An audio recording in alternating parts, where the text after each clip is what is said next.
Hello and welcome. I'm Anna Clint, psycho-spiritual energetic healer, and I am so delighted to be here with my soul sister, now neighbor-ish, future collaborator. Well, no, we've already collaborated, friend, and just amazing human being, Stephanie James, to talk about her new book, which is called Your Big Fat Juicy Life and Everything After. And let me read a little bit about Stephanie before we dive in. Stephanie James stands at the intersection of personal transformation and spiritual wisdom, weaving together her roles as transformation coach, psychotherapist, international speaker, filmmaker, and pioneering podcast host. What hasn't Stephanie James done?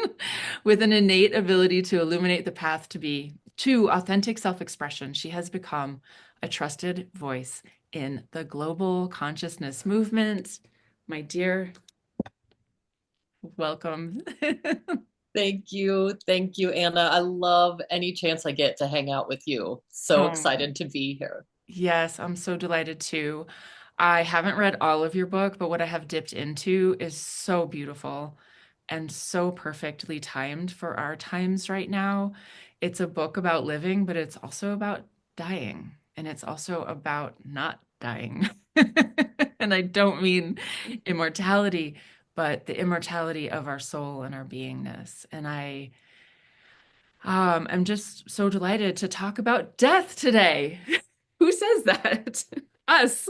We're excited to talk about death. Tell us a tiny bit about why you wrote a book about death.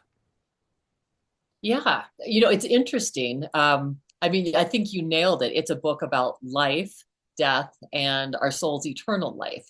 Yeah. Um, and the concept of this book probably would have taken a while to ever come to me, but it was a little over a year ago. I was interviewing Neil Donald Walsh on my show, and we could not get to the interview. We were having just this heart to heart conversation and this resonance. And so it took us about half an hour, like I said, to get there. And at one point, he drops in and you can just see him get this download. And he's like, "Oh, Stephanie, you're going to write a new book and you're going to start tomorrow morning." And at the time, the title of the book, he said, "I think the title is going to be I'm Dying to Tell You About Death." Hmm. And he said, "It's going to have a global impact. I'm going to endorse this book." And I started the next, and I absolutely heard that divine calling. Yeah. It just dropped in. And so starting the next morning, I woke up every morning and just showed up Hmm. at the computer. And unlike my first two books, which each took 9 months to write, it was like birthing a baby. Yeah. This came through in a little under 6 weeks. It was one of the most divine and powerful Hmm. experiences. So this topic and the things that are connected to it were right here Yeah. inside of me and divinely just waiting to come through. Yeah. And that's what happened. Yeah. So profound. And it's so necessary. We live in such a death phobic culture. And we don't like to talk about the end of us, the end of the physical body, the end of a life. And, I'm steeped right now in my own kind of death and rebirth journey through going through menopause, grieving the death of people and things in my life that are no longer here and appropriate and either with me in the physical or serving me. And it's so profound to see your book and to look at it also in this larger context of the metaphor of death and these death journeys that we all have to go through in our lives. And there's no escaping them, right? Relationships die, our health status changes, we lose jobs, right? Pets, our beloved animals, they don't last as long as we. I mean, there's just so much opportunity for us to explore how death can transform us. And so I'm so grateful that you wrote this book. And again, that we get to talk about death because I'm dying to talk about death with you. I love that. Well, and I think you also just spoke to this. I've said so many times, we have several incarnations Mhm. within this incarnation. Right. And so, along with that, you're right. I mean, we have several deaths that we experience: the loss of relationship, the loss of our youth, Yep. the loss of a role of, being a parent or being a mother to that certain capacity when our children were really young. And so, and they are deaths. I mean, they truly are. They are experienced in the same way. And we go through that same grieving process, Right. and how necessary it is Mhm. that we go through that so that we can get to the next incarnation, if you will. Exactly. And you're right. This is such a taboo topic still. Mhm. Not everywhere, but in America in particularly, this is one of those things where it's just like there's so much fear Mhm. around death. There's so much fear around even feeling grief, let alone holding other people's grief. That this tends to be a topic that's just like, I'm going to push it right down here Mhm. because Exactly. that's where I'm comfortable. And Exactly.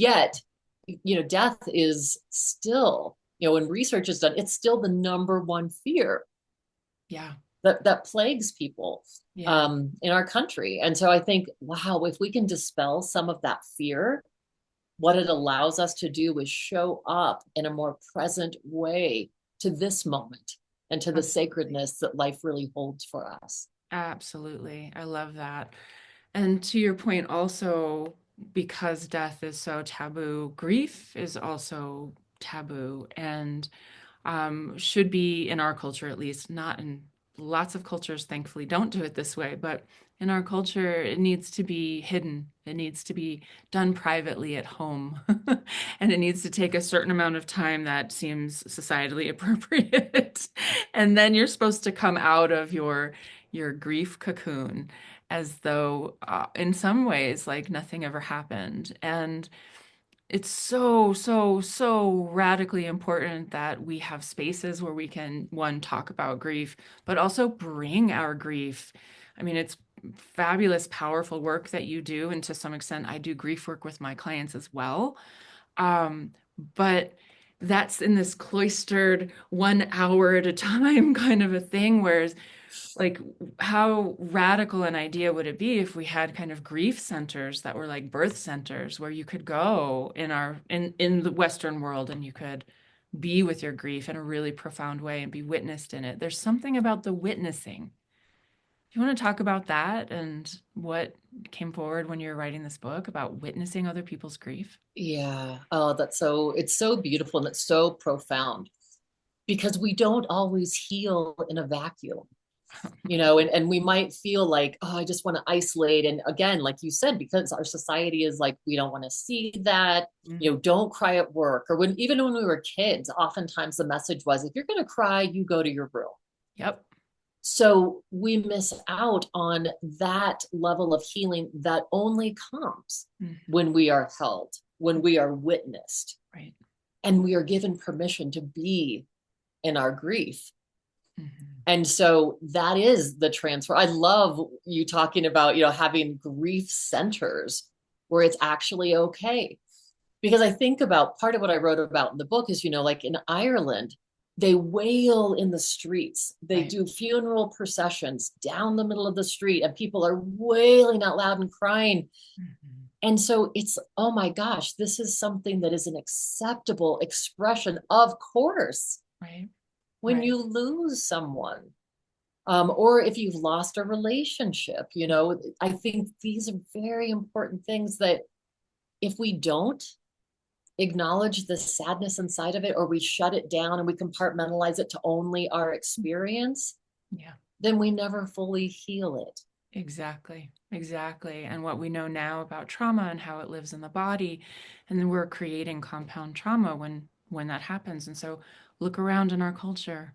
Look around at all so many of us walking around carrying this unexpressed, unnamed grief because there isn't a place for it, or so we're told.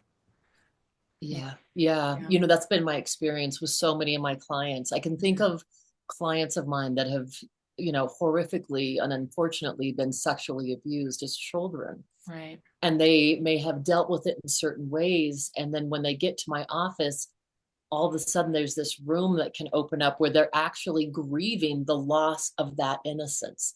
They're Absolutely. grieving the loss of this childhood and Mhm. didn't know that they had permission to do so, didn't even know that that was a Right. thing. And so Right. the power in that is just like you said, it's almost like, okay, we can say, okay, this wound has healed and there might be a scab over it, but there's actually all this infection still in there that hasn't been tended to. Right. And while it can seem very challenging, or it might even seem like, ugh, I don't want to go there, Mhm. it's only by ripping off that scab and being willing to go into just those painful moments Yeah. that you can truly clean that out. And you're able, through your attention and attunement Mhm. to that wound and allowing yourself to grieve, that becomes then the healing balm that Exactly. truly brings you into more healing and wholeness. Yeah, exactly. Exactly. Oh gosh. And you touched on something else about the witnessing, which is, something that I'm really keenly aware of in my work and in the world around us and what I observe, and just how many of us are walking around with these relational wounds, whether it's not being witnessed, having lost trust as children of our caregivers, etc. All of these ways that we've been betrayed or abandoned, or I don't know what, use whatever words you want to, and how these wounds need to be healed in relationship because they are relational wounds. And that goes back to this piece around like how important connection is. Absolutely fundamental, non-negotiable. We need to be connected to other human beings. We cannot thrive without it. Yet we are truly interconnected beings and Mm. we are hardwired for connection.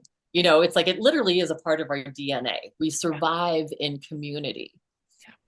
And so there is this huge importance. You know, it reminds me of something that just happened um, in 10, just 10 months ago was when my last relationship ended. Mm. And I thought, you know, gosh, here I've done this healing work. I'd done all this Kundalini yoga practice and these modalities that were incredibly healing for me. And I could talk about it with anyone and just feel like, okay, I think I'm fine. You know, I think at the time it was like, you know, 5 or 6 months after, I'm like, I think I'm doing pretty good. Mhm. And then I had someone at dinner, a gentleman, ask me, you know, what really happened? I feel like you need to share Oh, your yeah. story. It feels like there was some core wounding here. And so I start to tell the story, and I am just sobbing. I'm just sobbing and sobbing. And this gentleman stands up, you know, this beautiful soul, and comes and stands behind me Mm. and puts his hands on my shoulders, and says, keep going. Oh, what a gift. You know, keep going. The permission to Yeah. just, I don't need to be embarrassed. I don't need to be, oh, this, you know, this feels like too much. And I just have let it go. And in that one conversation was Mhm. profound healing for me Right. to be witnessed in that way, to really be able to just, you know, wail and cry and sob. And it unearthed another layer of that healing for me. Mm. I'm tearing up. That's such a profound experience. I'm so glad that you were gifted that experience. It's really amazing.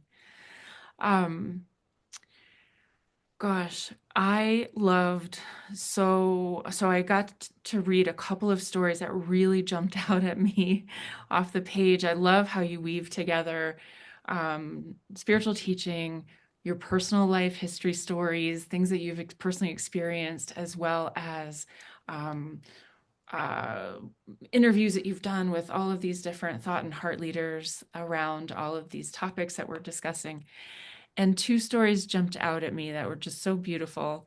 One was how you grew up fishing with your father, and the very last time that you took a fish out of the water, and how it changed you and really moved you. And I don't know if I want to give it all away because these stories are so beautiful, but I just wanted to share, like, just like how, again, this piece that we're all so connected, even if it's with a fish in a pond. And then the other story that I just was like, heart was like, oh my God, like ripped out, but then flew, was the story of the eagle getting hit by the truck and what happened there. And this I do want to talk about. So you write about this beautiful eagle being chased by crows or ravens, and they chased it right into an oncoming semi truck, and it got creamed basically. And you and the person in the vehicle you were with stopped and immediately went back and like made a safe as safe a space on the highway as you could, called the ranger to come. The ranger took an hour and a half to get there, and meanwhile you're just pouring love into and crying and sobbing and pouring love into this broken, battered being that looks like it's at death's door. Yeah. And then the ranger comes and talks about what's going to happen, saying, we're going to take this being to a sanctuary. It'll never live in the wild again, but it'll live. And you write about how the bird heard this and picked itself up and said, what? I'm not doing that. I'm out. And it was such a profound, just the way it was just so, so profound. Can you just expand more on that and bring that into this connection that you had with this other being? Yeah. Yeah. I mean, I have full body chills as you repeat the story because it was one of the profound moments in my life. And it was, I mean, just like with the fish at age 13, there's that awareness of this living being that we are that. Yeah. We are not just connected in thought, like we truly are all a part of each other, every sentient being. And when we saw that eagle hit the truck, this gorgeous, huge brown eagle, and then just plummet to the earth, we did. I mean, we pulled over so quickly. I write about it, as you know, in the book, like I had a full latte that just went whoosh onto the windshield and we skidded to a halt. And, and looking at that eagle, Yeah. I mean, his leg was bent back, his one wing was out, there was blood dripping from his beak. And when I got out of the truck and walked, I mean, I was within just a few feet of it. Just the majesty of this bird was so stunning and it was so gorgeous. And I was weeping. I mean, I was just like, this bird has just been, soaring over the sky, and how incredible his life, to be witnessing everything going on around him from that vantage point, and then to be chased by these ravens or, these blackbirds. And so that's, how he ends up in this place. But there was this instant, very palpable, strong heart connection between the two of us. And so what I was sending him right away is, you're safe. Yeah. I love you. It's okay. And, at one point, he was lying there for the first probably hour with his head down, not moving. And the guy that was with me was like, do you want to leave? I know you've got all this work to do. And I'm like, we are not leaving this bird. Like, I will stay here as long as it takes for the ranger to come. Yeah. And I was just praying, and I was just transmitting that love and that light, that if it was this eagle's final moments, whatever it was, I just kept sending that love and sending that love. And at one point, before the ranger got there, the bird picked up its head and it folded in its wing and folded in its leg, and it looked around, and then we made direct eye contact. And that was, I mean, it was just like transmitting again, just like pure love. You're safe. It's okay. And I could just feel the soul of this bird. I mean, it was such an intense encounter. And I kept going back out of the truck to be close to it, and not to scare it, but just to really be in that loving presence. And it was one of the most phenomenal moments, because the ranger, I could hear the conversation with he and my friend outside of the window, and saying, okay, we're going to get this coat, we're going to wrap it around the bird. And, yes, the bird will be in captivity the rest of its life, but at least it will be safe.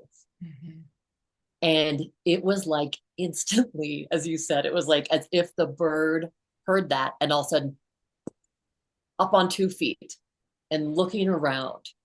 And then in a moment, just whoosh, just this huge 6 foot of wingspan. And it takes up and, takes off and goes up into the air and circles around once, like around us, and then just starts taking off over the hills. And it was just like, oh my God. I mean, it was witnessing a miracle. It was witnessing a miracle. Yeah.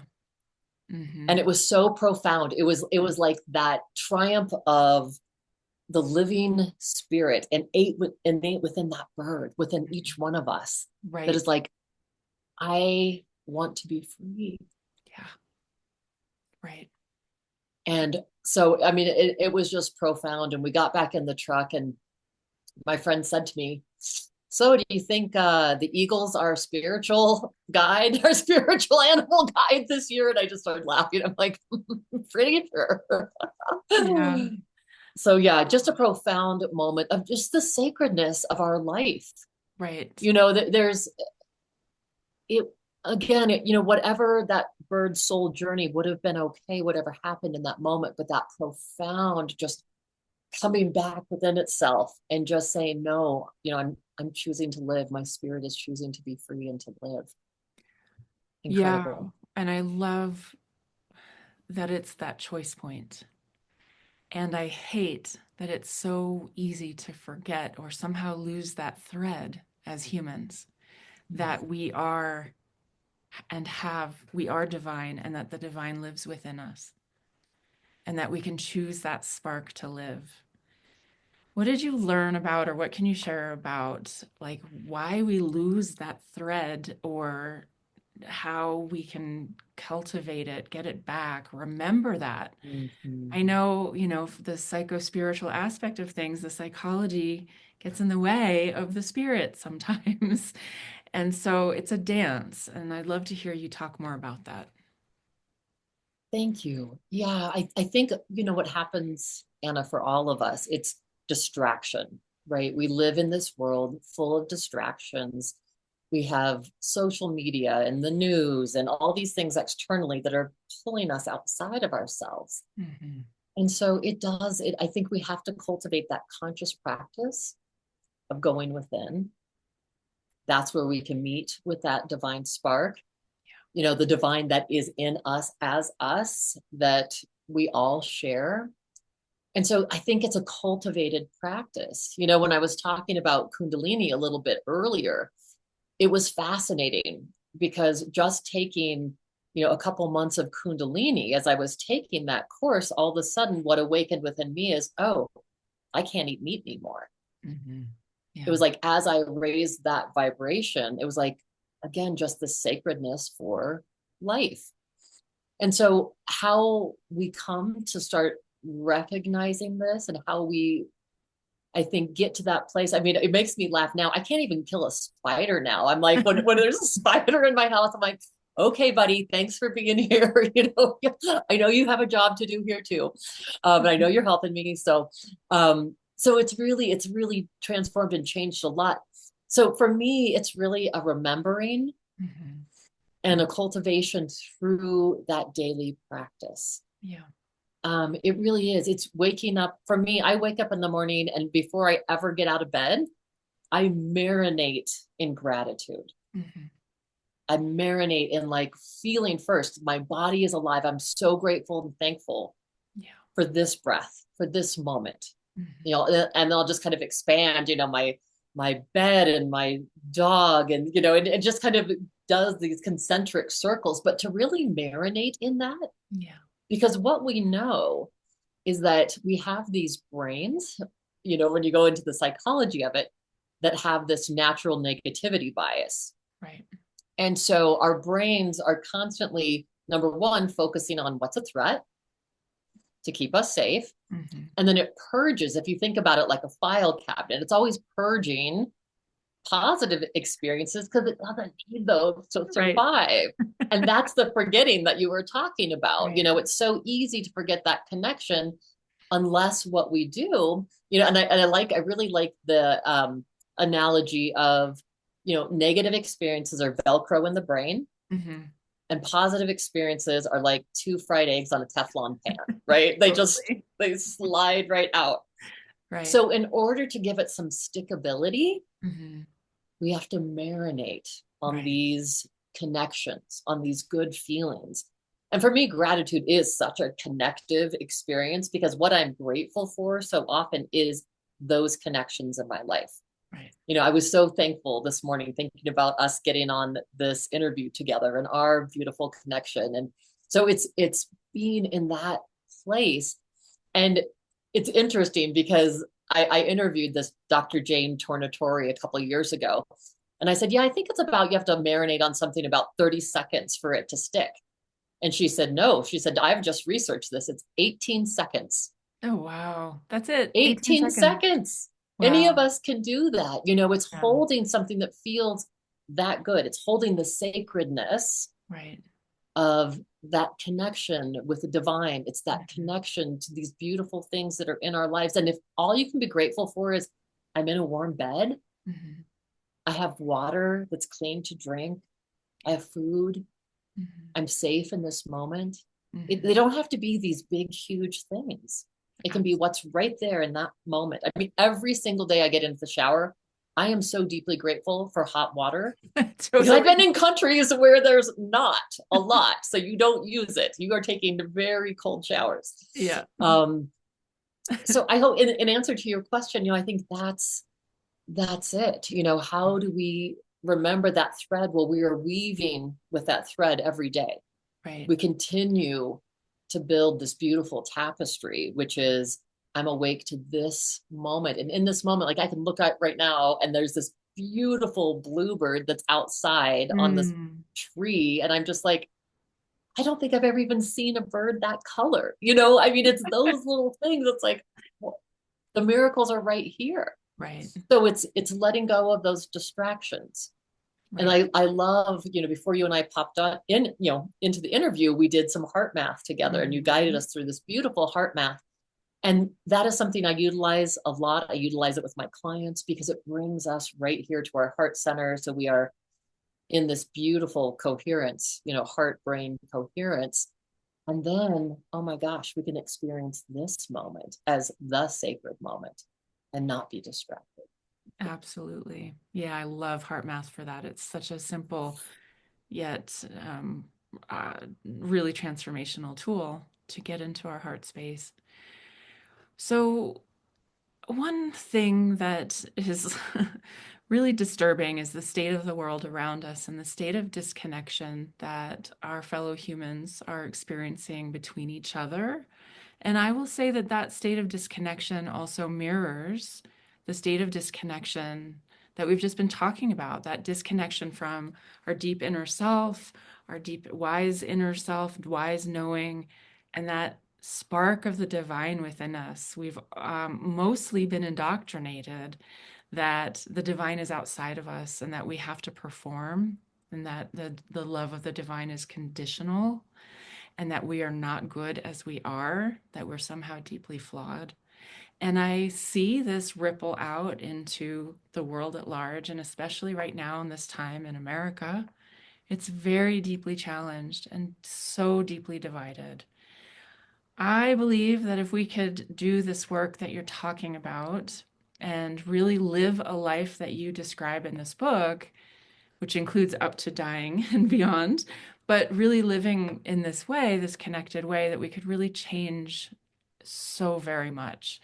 Can you talk about that more and how can we how do we get there? How many of us do we need to be in that space also? Because I don't think it's as many as we know to really start to shift consciousness. I don't think it's as many as we think, is what I mean. Yes, yes, yes. I think you're absolutely right. Research scientist Stephanie Schwartz is really the first one that brought this to my attention about 7 years ago.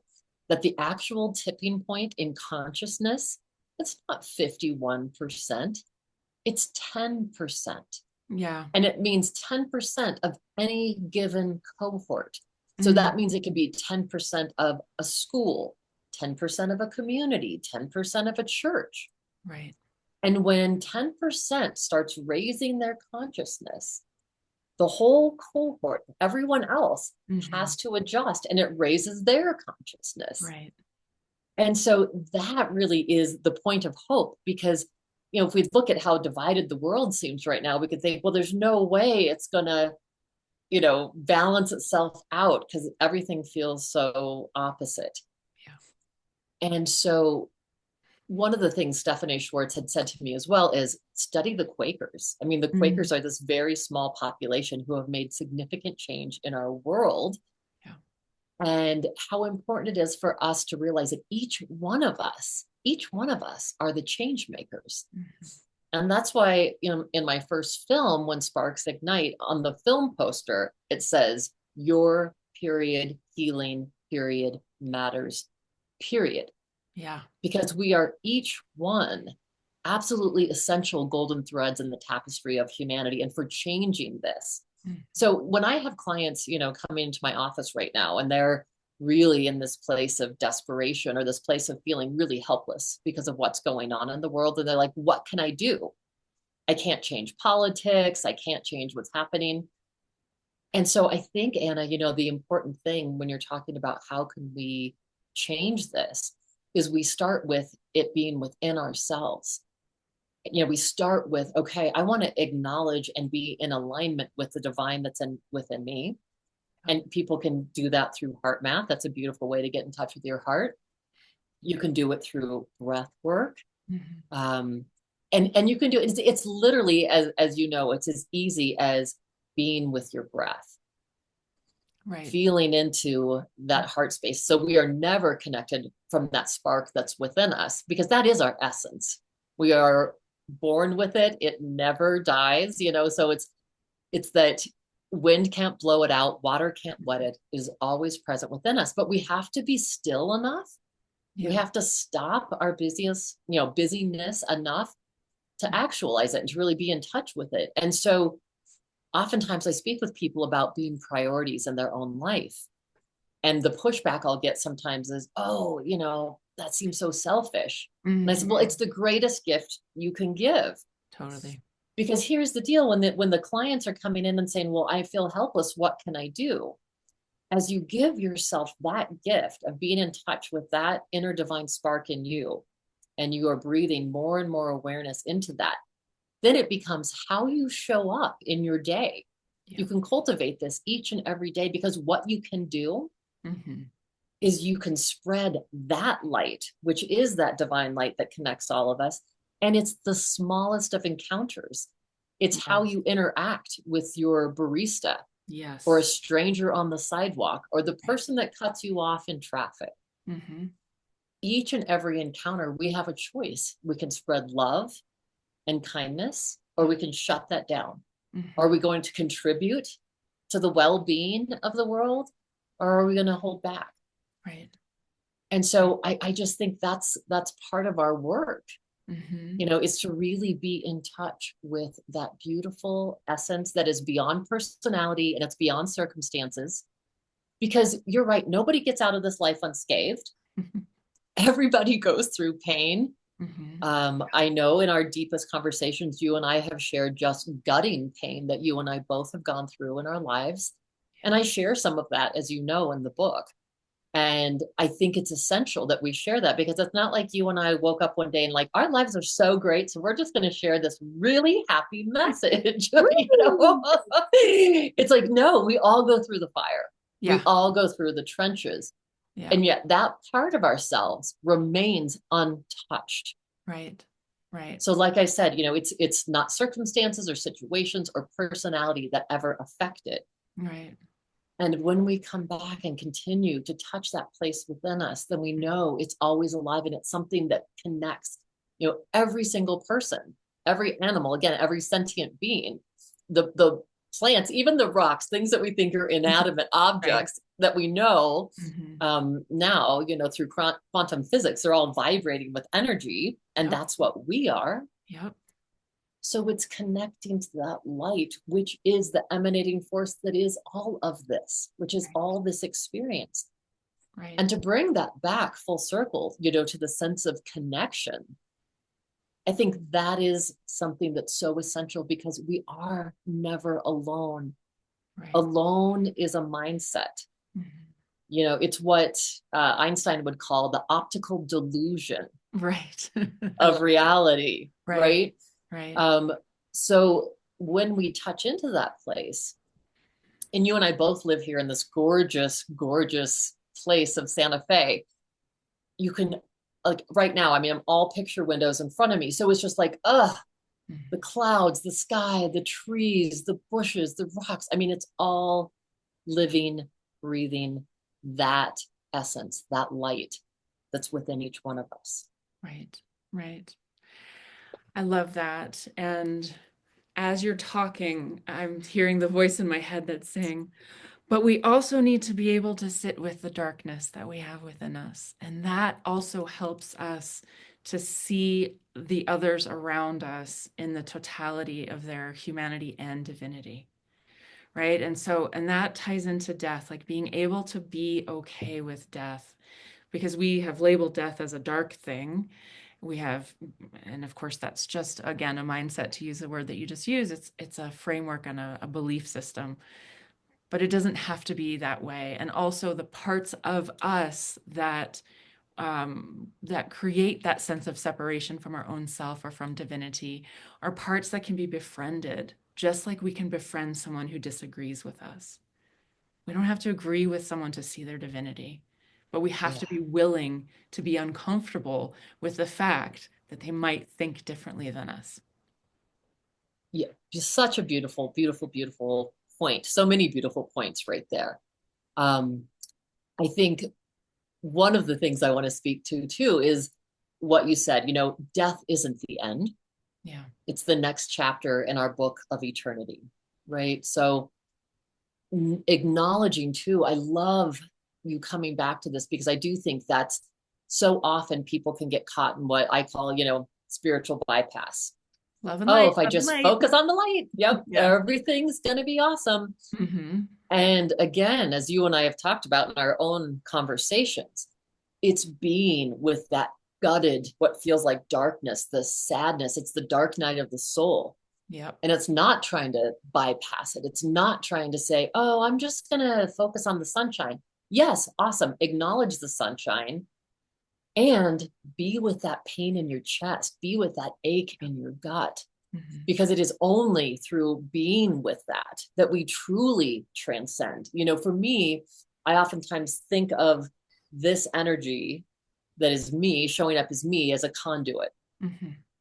And so there's going to be times where there are cobwebs in the way of that conduit really shining its love and light out into the world. Yep. So to clean those cobwebs isn't, oh, I'm just going to ignore them and pretend like they're not there. Because guess what? They get thicker and they build and they're clogging that conduit. Hmm. So it's actually a place of like, actually, I'm going to go and hold those cobwebs. I'm going to look at what's here. Right. And I love the part you said too. It's befriending at times those parts of us that we've rejected. Hmm. It's befriending that part of us that for me would have been like the little girl at times that didn't feel good enough. Yep. And to hold her and go like, I see you. When you were talking about witnessing, yes, it's witnessing other people, but it's also witnessing some of these fractured parts of ourselves Yes. that we're like, oh, I don't want to pretend like I have that part of me because she's insecure and Hmm. she cries easy and I don't like how she shows up. Yep. Filter. And and so there is this whole part of healthy grief work and healthy Yeah. just being in our humanness, which Yeah. is when we can start befriending those parts. Hmm. And it's the analogy I use, Anna, in therapy a lot is if we got wounded as a child, it's like if we had a wound in our arm, you're not just going to cut your arm off Right. Right. because there's a wound. Right. It's like, how do I take care of this? How do I continue to integrate this as a part of who I am? Hmm. And the other, I think, important part to acknowledge is that our wounds, they're always a part of us. Hmm. Yeah. It doesn't mean that they're gaping, gashing wounds. Right. Right. But I love, and it's Ariel Ford said this to me, and I love this, that we will always have a sensitivity to our Hmm. wounds. Yeah. And so for me, in following, my analogy of, okay, it's not a gaping hole anymore, it's healed. There's a scar. Right. But as we know, when you touch a scar, Mm-hmm. there's still a sensitivity to it. Right.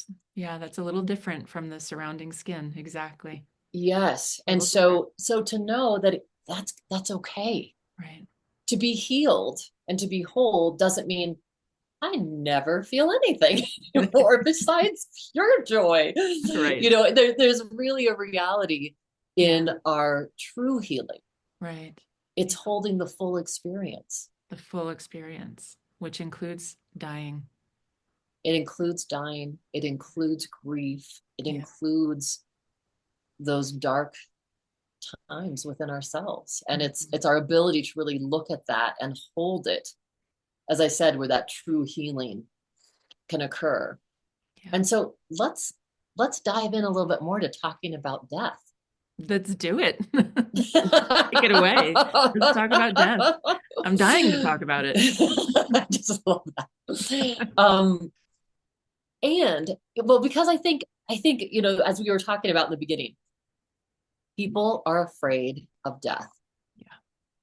They're afraid that, oh my gosh, I only have this much time, so I've got to do this. And so it becomes like this desperateness and a way that, sometimes we are avoiding our feelings or people are avoiding how they feel because there's this huge looming fear here. Right. So, my question in the book was, well, what if we knew death wasn't the end? What if we knew that our soul really did continue on?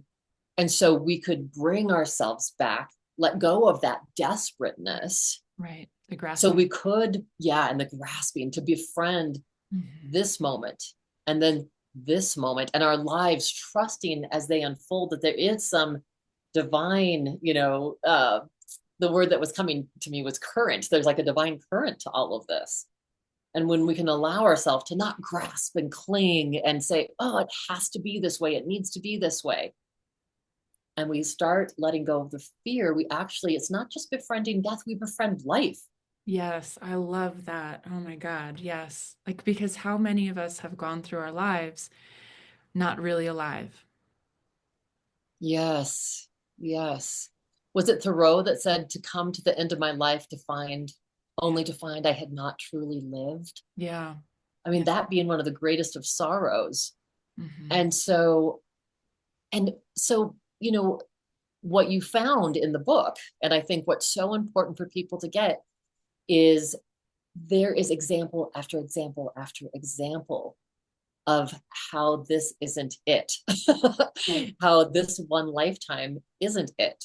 Yeah. And I was so blessed when I started writing that book. I felt like people were coming out of the woodwork to be a part of it. Hmm. The late great Wayne Dyer's daughter and wife both came in to be a part of that book. Beautiful. Suzanne Giesman, who is just a phenomenal medium, um, she came in to be a part of the book. Mark Nepo's story is in that book. Stephen Simon, who's the Academy Award winner for What Dreams May Come, Hmm. with Robin Williams and Cuba Gooding Jr. And they all had these experiences, Right. as I have had, Hmm. as so many people have had. And when people are polled, 73% of the people polled say, yes, I have had an encounter with there being life after life. Hmm. Yeah. But people are afraid to talk about it. They don't want to be marginalized. Right.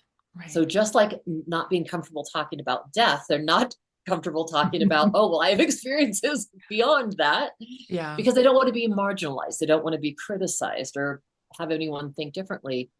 And so as a psychotherapist and having decades under my belt as being a psychotherapist, I felt as I was writing this book, the risk of coming forward and saying, hey, Hmm. there's a Right. bigger reality here. Yeah. Um, and I knew in my soul, Anna, that it was time. It was time that we start giving each other permission to open up these conversations because it's happening to people all over the world. Right. And how better to reassure one another Yeah. that death isn't the end. We don't just go into the abyss. It's not over. Right. And how can we cultivate the most beautiful life we have while we're here experiencing this experience, while we're here on our soul's journey on this plane? Right, right. That's just a profound question. I think I do want to read that quote that um, when you embrace that you are part of the divine spark of all that is, you begin to connect to the knowingness that your life and your spark will continue. You begin to tap into the sacredness of life more fully, knowing that you are a part of this divine play that is all of our lives and everything around us, even that bluebird. When you acknowledge the divine inside of you and begin looking for it in others, in the rocks, in the trees, in the wind, you will begin to experience life as a hallowed gift, a blessing that is to be shared. Mm, So beautiful. So, thank so you. beautiful, and such a powerful reminder that we can all come back to this because it's always intrinsically a part of us. We have that choice point. We can always come and return back to that center, back to the heart, back to the seed of connection that unites all of us. I'm so grateful that you wrote this book. And I know that you and I are going to continue having conversations about it on camera or off camera. And I'm just grateful for the spark that is you and that you are following your divine spark, Stephanie. Mm, thank you, Anna. Thank you. I know that it's part of what guided me right here to be able to have more precious time with you. And so I'm so thankful Yay.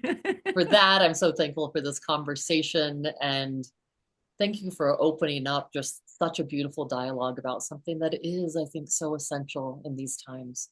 Yeah, absolutely. Thank you for being willing to be here with all of us today. And I'm just so grateful. And I hope that this message goes very far and wide. And I'm happy to do my tiny little part in that. So grateful to have you in my life, Stephanie. Thank you, Anna. Thank you so much.